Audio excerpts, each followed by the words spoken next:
Fala aí pessoal, beleza? Bem-vindo de volta ao nosso canal. Essa é a playlist de conteúdo de física do ensino médio para os alunos da segunda série. Aula 3, tema calorimetria. Se você ainda não é inscrito, se inscreve no canal, marca lá o sininho para ficar atento sobre as novidades e no final de cada aula não esquece de dar aquela força deixando aí o seu like. Ok, pessoal? Esses são os tópicos abordados. Fica atento, toma nota e vamos começar a nossa aula de hoje. A calorimetria é a parte da física que você vai aprender a medir o calor, a quantificar o calor. Você vai dar um valor numérico agora para essa energia, tá? E olha lá, não esquece, calor é energia térmica em trânsito. Para acontecer, eu preciso de corpos com temperaturas distintas, tá ok? Eu preciso de um cara com uma temperatura maior e outro com uma temperatura menor. E sempre o calor vai partir do cara de maior temperatura em direção e sentido aqui, ó, do cara de menor temperatura. Sempre de forma espontânea, é assim que ocorre o fluxo de calor. Fica ligado que as respostas dessa quantidade de calor calculada pode ser em calorias ou pode ser em joule, mas é necessário saber aqui, ó, converter de um para o outro quando o exercício pede. Então, grava essa relação aí. Uma caloria é igual a 4,18 ou então 4,136 joules. Isso também fica muito a critério do exercício. Ele pode dizer que é só 4 joules ou 4,2, tá bom? Se não disser, use essa relação. Quando você está exatamente trabalhando essas questões de resolução de exercício na calorimetria, é muito importante você identificar o calor envolvido. Mas por que, professor? Porque identificando o calor envolvido, você sabe qual equação trabalhar. Se você percebe que a quantidade de calor que o corpo está ganhando ou que ele está perdendo promove apenas a variação de temperatura, ou seja, ele mudou de temperatura, não importa se é para mais ou para menos, mas continuou no estado de agregação de matéria, continuou sólido, continuou líquido ou continuou gasoso, então o calor é o calor sensível. E se é o calor sensível, para quantificar o calor sensível, qual a equação que você vai usar? É a equação do Q-macete, tá ok? Essa é a equação que calcula a quantidade de calor sensível, chamada aí nos nossos livros de equação fundamental da calorimetria. Mas não se espante, ó. É muito simples. Você apenas vai fazer um produto, uma multiplicação de três grandezas. Vai pegar a massa, multiplicar pelo calor específico e multiplicar pela variação de temperatura e encontrar a quantidade de calor sensível da questão. Quer ver como é fácil? Se liga aí no exercício. Ó. Quanto calor precisa ser dado a uma placa de vidro de 0,3 kg para aumentar sua temperatura em 80 graus Celsius? Considere o calor específico do vidro, ó, como 70 joules por quilograma graus Celsius. Olha só, tá ligado? Tá ligado no exercício? Fez a interpretação? O que eu tenho? Eu tenho uma placa de vidro, certo? Olha, eu vou aumentar a temperatura da placa de vidro, mas ainda vai continuar vidro. Vidro no seu estado que ele tem lá. Não vai mudar o estado dele. Então, trata-se apenas da variação de temperatura. Apenas isso. Então, só é a variação de temperatura. Separa os dados e escreve a fórmula do calor aí sensível, da quantidade de calor sensível, que é o Q-macete que nós já falamos. O que você vai fazer agora? Separou os dados? Substitui na fórmula e vai ficar desse jeito aí para você. Aí você deve estar pensando, mas é só isso mesmo? Tão simples? Troquei a massa, troquei o calor específico, coloquei a variação de temperatura e as unidades, professor? Olha lá para os dados que você separou. Veja, quilograma com quilograma, graus Celsius com graus Celsius, tudo isso será anulado na multiplicação. A resposta será o quê? Será joule. É apenas o que eu tenho nas alternativas, joule. Mas para marcar a alternativa correta, multiplica lá os números. Multiplicou os números, ficou feliz? Aumentou aí o grau da sua felicidade? Eu sei que sim, né? Porque você vai exatamente marcar aqui, ó, a opção de C de correto. Beleza? Viu como é fácil? Então, vamos adiante. Vamos entender o que é calor específico. Calor específico é a quantidade de calor mínima que você dá para 1 grama de uma substância que você está estudando, para essa 1 grama variar sua temperatura em 1 grau. Se você está dando, ele vai aumentar. certo? Em 1 grau. Se você estiver retirando, ele vai perder 1 grau. É apenas isso, tá bom? Mas se você quer um exemplo, vamos lá para o seu exemplo. Vamos supor que eu tenho exatamente aqui, ó, 1 grama. 1 grama de qual substância, professor? 1 grama de água. E essa grama, ela tem exatamente essa temperatura aqui, ó. A temperatura de 10 graus Celsius. E a pergunta é, se eu tenho 1 grama de água a 10 graus Celsius e eu quero promover uma variação de 1 grau, ou seja, aumentar para 11 graus Celsius, essa é a minha substância, quanto de calor que eu tenho que dar?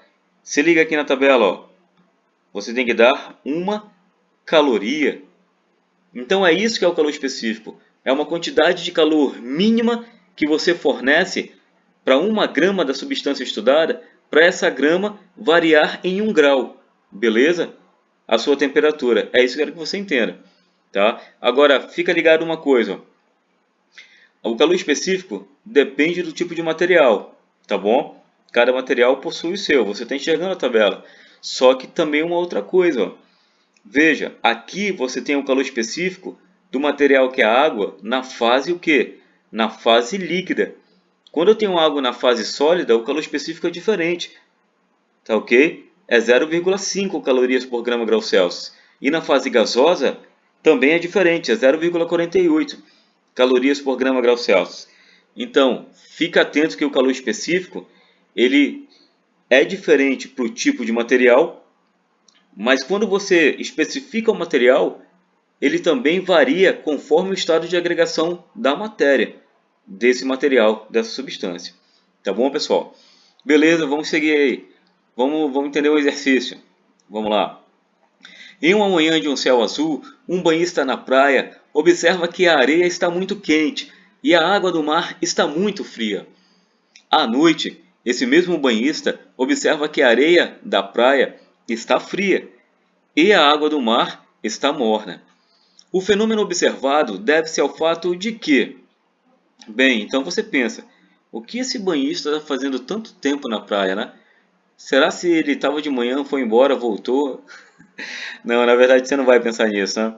Vai que ele está fazendo uma experiência lá de ciências. A verdade é o seguinte, pessoal, todos nós já vivemos essa situação, tá? Mas às vezes só indo para a praia mesmo de manhã. Quem nunca ficou ali na praia e percebeu que a areia estava muito quente e andou ou correu para a água e teve aquela sensação térmica melhor na água do que na areia? Isso é claro, nós acabamos de aprender que materiais diferentes possuem calor específico diferente, pessoal. E essa questão aí dessa variação de temperatura que você tem entre a água e exatamente a areia é por causa disso. Eles são substâncias diferentes. E a areia possui um calor específico muito menor do que a da água. Tá? E aí cria toda essa ideia que você tem aí dessa sensação que o banhista vivenciou, tá bom? Tá? Que o banhista vivenciou. Então, nesse caso, com certeza a alternativa correta que você vai marcar só pode ser a letra B, tá? Porque o banhista está certo, ele está observando o que está acontecendo. E aí você sai da dúvida, fica feliz e prossegue. Vamos lá.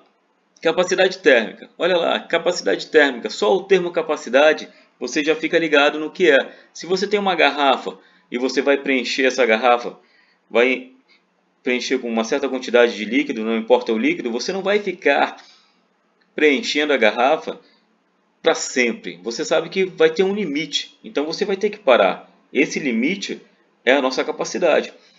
Os materiais não são diferentes, eles guardam também a sua capacidade térmica.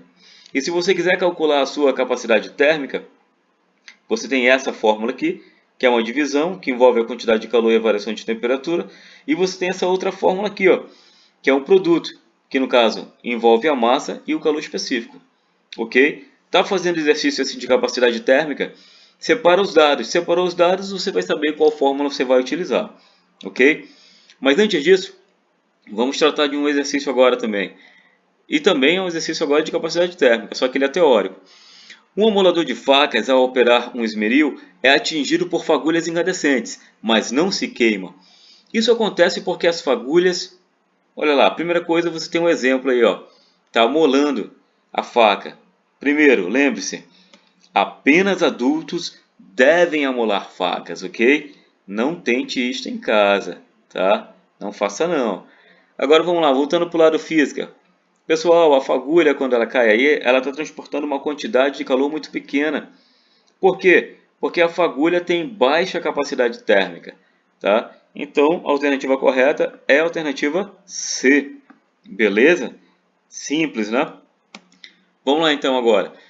Começou a resolver o exercício. Percebeu que essa quantidade de calor que o corpo ganhou ou que o corpo perdeu fez com que ele variasse o seu estado de agregação da matéria. Aí como está na GIF, ó, nessa pequena animação, tá ligado? Ó, é sólido. E aí ele recebeu o calor e ele virou líquido. Então, com certeza, nessa hora, o calor não promoveu a variação de temperatura. Ele promoveu o quê? A mudança de estado. Então, você não vai mais chamar esse cara de calor sensível. Você vai chamar esse cara agora de quê mesmo, hein? Esse calor vai ser o calor latente. Ok, pessoal? Eu quero que você entenda isso. E diante de exercícios que envolvem o calor latente, a equação vai mudar. A equação agora é essa equação que você está vendo aí, ó. Quer quantificar a quantidade de calor latente responsável por mudar esse estado de agregação da matéria do corpo? Então você vai usar o Q moleza. E olha lá, é uma moleza mesmo, porque agora até diminuiu. Diminuiu assim. Como assim, professor? Que antes com o Q macete você fazia um produto, mas era um produto de 3 grandezas. Agora com o Q moleza, o produto é apenas de 2 grandezas. Vai pegar a massa e vai multiplicar pelo calor latente envolvido. Tá ok? O resultado pode ser negativo, o resultado pode ser positivo. Não importa. Tá ok? Isso depende aí se o corpo está ganhando ou se está perdendo o calor, perdendo a energia. Segue um exercício para gente. Uma massa de 2.000 gramas de água está exatamente a 100 graus Celsius. Sabendo que o calor de vaporização da água é de 540 calorias por grama, determine a quantidade de calor em quilocalorias necessárias para vaporizar 30% da massa de água. Beleza, olha lá. Percebeu aí, pessoal? Tá ligado? Tá ligado na interpretação? O que que eu tenho? Eu tenho água. Beleza? O calor envolvido vai fazer o que com essa água? Vai vaporizar a água. Opa! Você tem líquido virando gasoso. Isso é uma mudança de estado de agregação da matéria, né? Você está mudando aí a agregação da matéria. Então o que acontece? O calor envolvido é o calor latente.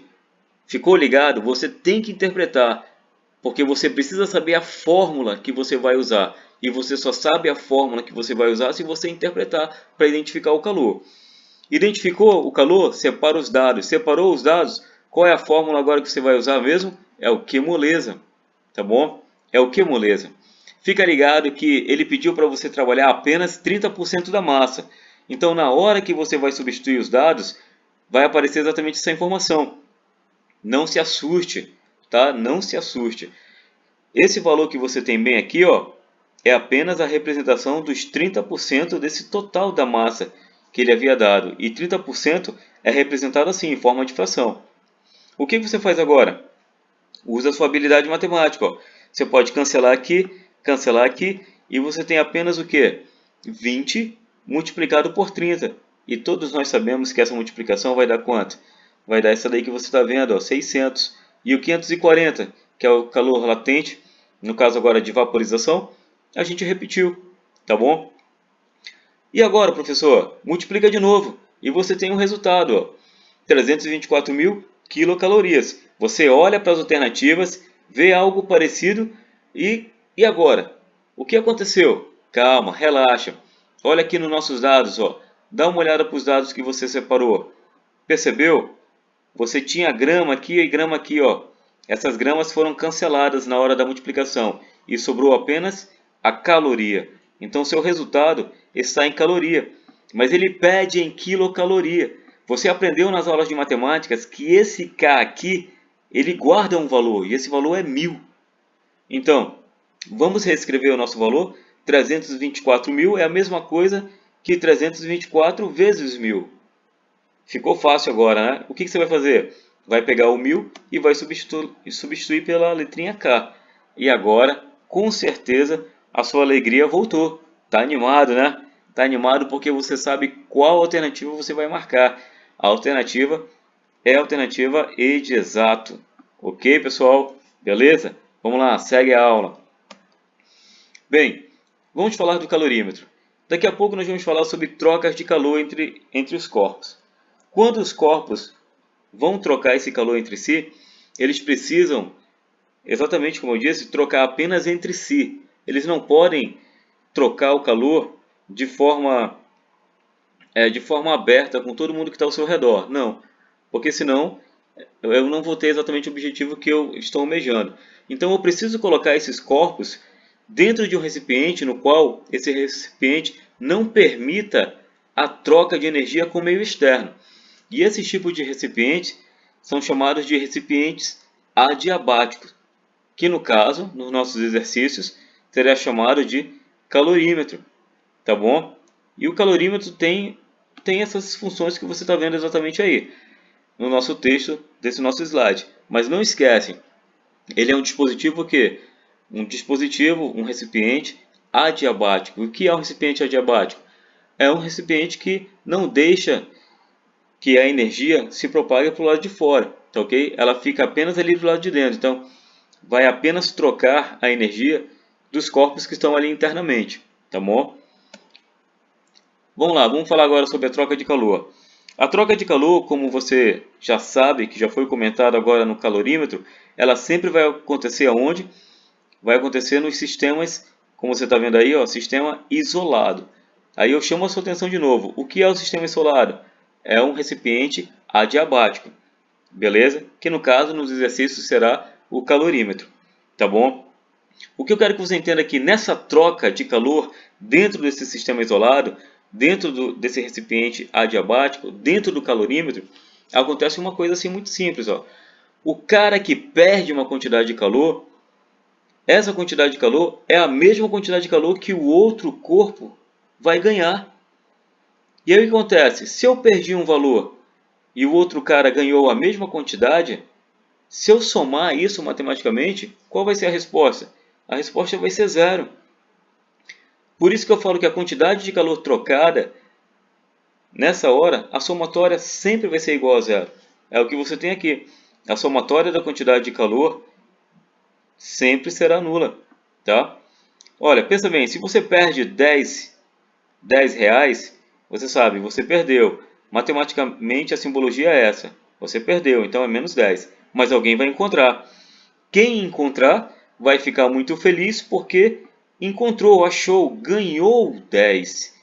E naturalmente, se eu fizer agora essa ideia, se eu somar esses resultados que eu tenho aqui, ó, da perca e do ganho, ou seja, dessa troca de valores, qual vai ser a somatória? A somatória será zero, como você tem bem aqui, tá bom? Essa é a mesma ideia para os corpos trocando calor dentro desse sistema isolado.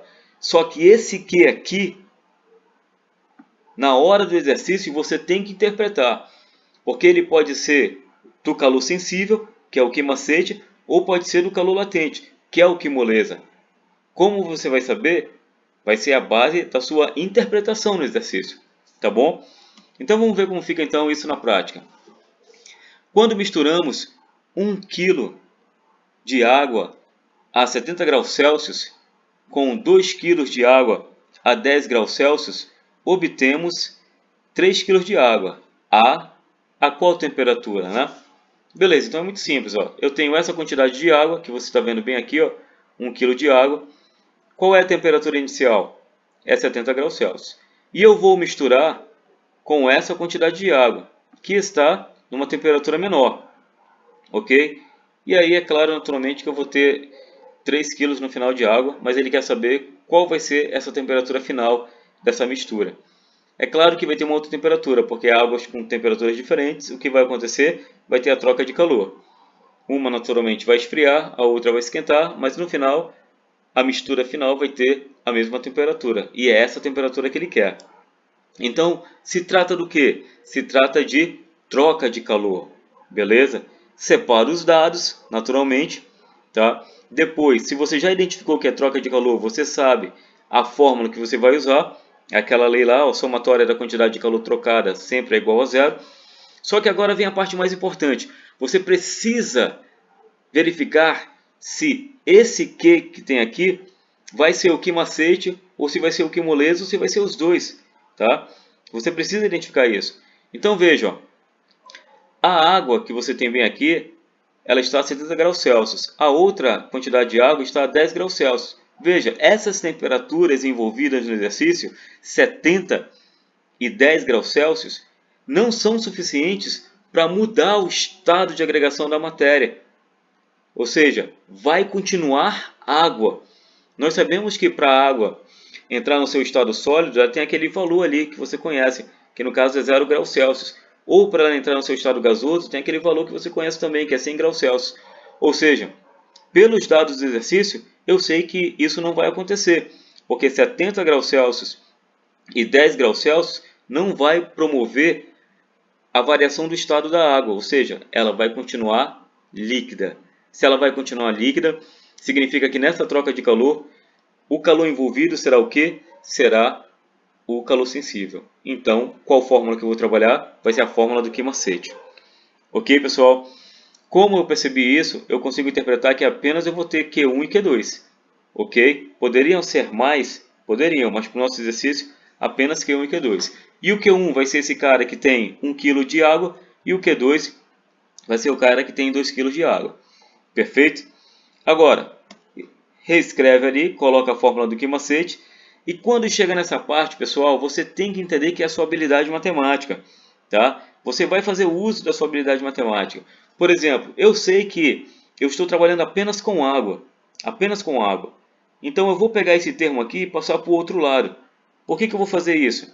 Porque como eu estou trabalhando apenas com água, e eu sei que a água vai continuar no mesmo estado de agregação de matéria, significa dizer que eu posso fazer isso daqui, ó. Eu posso cancelar o calor específico, porque o calor específico é o mesmo para os dois, ó. É 1 caloria por grama grau Celsius. Isso não vai mudar, é igual. E agora o que eu faço? Eu substituo esses valores aqui, ó. Beleza? Das massas e da variação de temperatura. E eu vou ter esses resultados. Ok? Você vai ter 1000 gramas aqui, naturalmente. Você vai ter aqui a temperatura final menos a inicial. Para 1000 gramas, a inicial é 70. Mas para 2000 gramas, a inicial aqui é 10. Beleza? Uma outra coisa. Na verdade, eu nem precisava ter trabalhado com grama. Eu poderia ter trabalhado com quilo mesmo, já que eu cancelei aqui. Mas tudo bem. Para ficar mais fácil, vamos cancelar aqui, vamos cancelar aqui. Imagina aí que você dividiu tudo por 1000. E aí você tem exatamente essa linha. Ok, pessoal? Faz o produto e aí você obtém esse resultado. 1 vezes esse resultado aqui que você tem no parênteses vai ter exatamente esses valores. Menos 2 vezes o t, vai ter menos 2t. Menos 2 vezes menos 10, você vai ter mais 20. Aí faz aquela brincadeira. Tudo que é t, coloca de um lado só. E o que não é t, passa para o outro lado. Mas por que ficou assim, professor? Cara, esse valor aqui ele é o quê? Negativo. Passa para o outro lado, ele vai ficar como? Vai ficar positivo. Então ele vai somar. E aí você tem o resultado 3. Esse cara aqui também é negativo. Ó. Passa para o outro lado, ele vai ficar como? Positivo. E aí vai somar com 20. E vai ficar 90. Nós sabemos que o 3 está multiplicando, vai passar para o outro lado dividindo. E mais uma vez, você com certeza obteve a vitória. Porque você sabe que a alternativa correta é a letra C. Ok, pessoal? Tá vendo como é simples? Você só precisa organizar suas ideias, ok? Então, mais uma vez, você está de parabéns. Chegamos ao final da nossa aula e continua seus estudos. Você está progredindo. Valeu, deixa o like aí no final e até a próxima, pessoal!